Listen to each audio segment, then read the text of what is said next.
नमस्कार मित्रांनो, माझ्या चॅनलवर तुमचं मनापासून स्वागत आहे।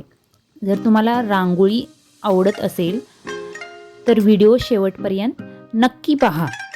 तर या व्हिडिओमध्ये आपण पाहणार आहोत रांगोळी आपण रांगोळी का काढतो, या रांगोळीचे महत्त्व काय आहे, रांगोळीचे प्रकार काय आहेत हे आपण या व्हिडिओमध्ये पाहणार आहोत। तर आपण रांगोळी का काढतो तर ऐका। घरच्या प्रवेशद्वारावर शुभ चिन्ह म्हणून देवी देवतांच्या स्वागतासाठी सण जसे की दिवाळी, गणेशोत्सव समारंभ जास्त आनंदी व रंगीत करण्यासाठी आपण रांगोळी काढतो। तुम्हाला माहित आहे की पूर्वी तांदूळ किंवा डाळींची रांगोळी काढून पक्ष्यांना अन्न मिळावे या हेतूने ही रांगोळी काढत होते। थोडक्यातच रांगोळीचे महत्त्व काय आहे हे ऐका। रांगोळी आपल्या घरात सकारात्मक ऊर्जा आणते असे म्हणतात आणि त्याचबरोबर स्वच्छता, शिस्त व सौंदर्य दर्शवते। सण, उत्सव, पूजा कार्य, शुभ कार्य यांची शुभ सुरुवात म्हणून रांगोळी काढली जाते।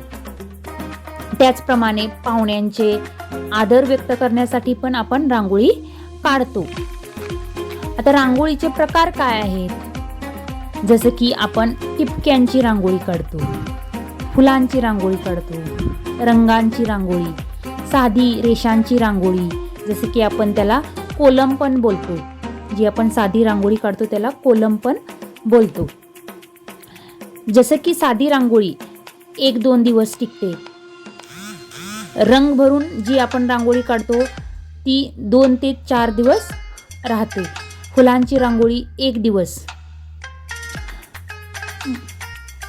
ही चांगली असते, कारण फुले लवकर सुकतात म्हणून ती रांगोळी लवकर खराब होते। मित्रांनो, आजचा व्हिडिओ इथेच संपवतो। व्हिडिओ आवडला असेल तर लाईक करा।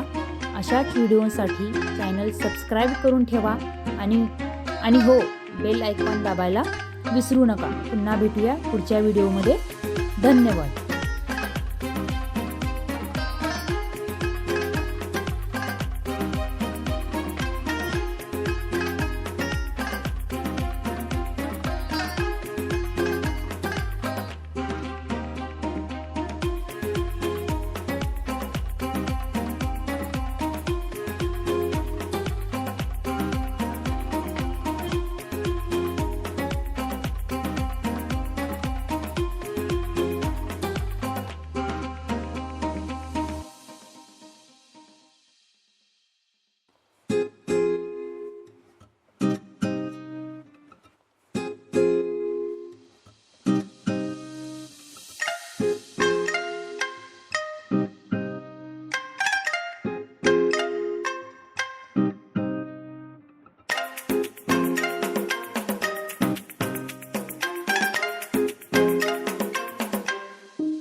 आणि ही रांगोळी दिवाळीसाठी खूपच सोपी आणि सुंदर आहे।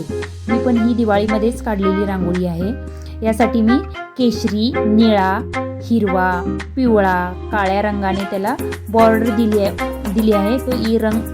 तर हे रंग वापरून मी ही रांगोळी काढलेली आहे। तुम्ही पण ही रांगोळी दिवाळीमध्ये पण काढू शकता।